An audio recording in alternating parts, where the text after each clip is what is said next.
విజయవాడను మళ్లీ వరద భయం వెంటాడుతోంది. ఇప్పటికే బుడమేరు ముంచెత్తడంతో వేల కుటుంబాలు సర్వం కోల్పోయారు. తేరుకుంటున్న దశలో మరోసారి వరద అలజడి వారిని ఉక్కిరిబిక్కిరి చేస్తోంది. బుధ గురువారాల్లో వరద కాస్త తగ్గుముఖం పట్టడంతో ఊరట చెందారు. ఈలోగా మళ్లీ నీటి మట్టం పెరగడంతో ఇళ్లలోకి వరద చేరుతోంది. అప్రమత్తమైన పలు కుటుంబాలు ఇళ్లు ఖాళీ చేసి బయటపడుతున్నారు. బుధవారం నుంచి వరద తగ్గిందనుకుని ఇళ్లు ఖాళీ చేసి వెళ్లిపోయిన బాధితులు మళ్లీ వెనక్కొచ్చారు. ఇళ్లకు చేరుకుని బురద తొలగించి శుభ్రం చేసుకున్నారు. విద్యుత్తు కూడా పునరుద్ధరించడంతో అంతా కుదట పడుతుందని ఆశాభావంతో ఉన్నారు. ఈ తరుణంలో ఒక్కసారిగా వరద మళ్లీ పెరగడంతో నీటి మట్టం 3 అడుగుల మేర పెరిగింది. కండ్రిక, పైపుల road, Vambay colony, Andhraprabha colony, new RR Peta, Luna centre, Singhnagar, Jakkampudi సహా పలు ప్రాంతాల్లో వరద అమాంతం పెరిగింది.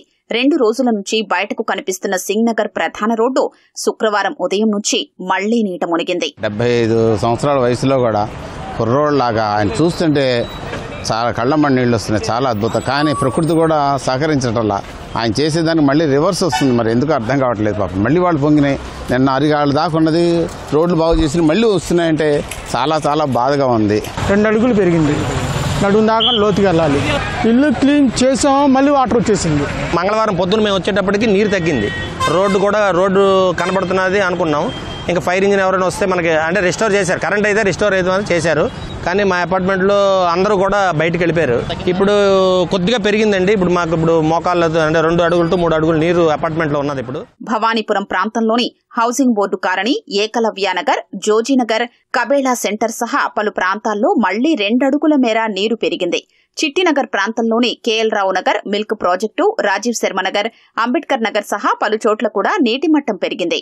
విద్యాధరపురం, లేబర్ కాలనీ, సితారా, రామరాజ్యనగర్, ఆర్టీసీ వర్క్షాప్ రోడ్డు సహా పలు ప్రాంతాల్లోనూ ఇదే పరిస్థితి. దుర్భర పరిస్థితులు నెలకొన్న సింగ్నగర్ చుట్టుపక్కల కాలనీల్లో భయాందోళనలు నెలకొన్నాయి. ఇళ్లు ఖాళీ చేసి సురక్షిత ప్రాంతాలకు వెడుతున్నారు. నీటి మట్టం పెరగడం వల్ల అగ్నిమాపక శకటాలతో ఇళ్లల్లోని బురద మేటల్ని శుభ్రం చేసే పనులకు ఆటంకాలు ఎదురవుతున్నాయి. వాటర్ అయితే ఇంట్లో నుంచి బయటకు వచ్చేసినాయి. ఇప్పుడు వాటర్ లోపలికి వెళ్తున్నాయి. ఇప్పుడు మరి ఇంకా ఇబ్బంది అయిపోతుంది కాబట్టి వేరే ఊరు వెళ్తున్నాం మేము. అన్ని పాడైపోయినాయి. Fridge, sofa, washing machine, TV అన్ని పనికి రాకుండా పోయినాయి. మొత్తం ఇక్కడ దాకా వచ్చినాయి వాటర్ ఇంట్లోకి. బండి పోయింది సార్.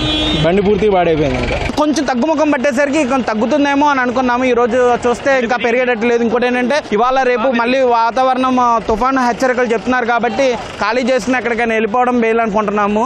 మళ్ళీ ఇల్లులన్నీ శుభ్రం కడుక్కున్నాయి. మళ్ళీ సామాన్లన్నీ దింపుకున్నాడని మళ్ళీ వచ్చేసింది. ఇదే సమయంలో జనాల్ని జ్వరాలు వెంటాడుతుండటంతో మరింత ఇబ్బందులు పడుతున్నారు.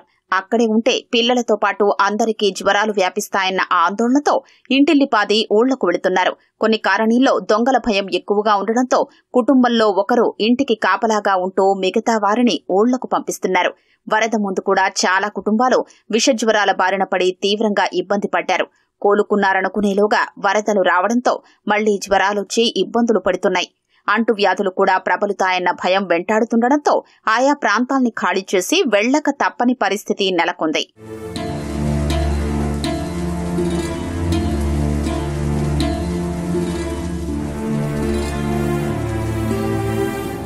వరద తగ్గుతోందని ఇళ్లకు చేరుకున్న తమకు మళ్లీ పెరుగుతుందన్న ముందస్తు సమాచారం లేదని బాధితులు ఆవేదన వ్యక్తం చేస్తున్నారు. అధికారులు ఎలాంటి హెచ్చరికలు, ప్రకటనలు చేయకపోవడంపై అసంతృప్తి వ్యక్తమవుతోంది.